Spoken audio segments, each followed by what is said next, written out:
Germany ও astro হাঙ্গেরিকে পরাজিত করে allied পাওয়ার প্রথম বিশ্বযুদ্ধে জয়লাভ করে। ফলে যুদ্ধ শেষ হওয়ার সাথে সাথে ব্রিটিশ ম্যান্ডেট অনুযায়ী মিডল ইস্টে জিউস ইমিগ্রেশন বাড়তে থাকে, যা আরব কমিউনিটির মধ্যে ক্রমশ টেনশন ক্রিয়েট করতে শুরু করে। বেলফোর ডিক্লারেশনকে ইহুদিরা কাজে লাগিয়েছিল পৃথিবীর বুকে তাদের একটা স্থায়ী বসতি গড়ে তোলার চাবিকাঠি হিসাবে।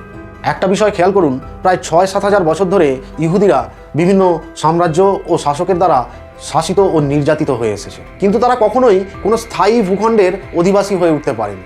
এমনকি মাত্র 1400 বছর আগে হজরত মুহম্মদের দ্বারা ইসলাম ধর্ম প্রবর্তনের পর মিডল ইস্টের মরু অঞ্চলের যাযাবর বেদুইনরাও মুসলিম রাষ্ট্র গঠন করে ফেলেছিল এবং পরবর্তীতে সারা পৃথিবী জুড়ে একের পর এক মুসলিম দেশ তাদের দ্বারা গঠিত হয়েছে।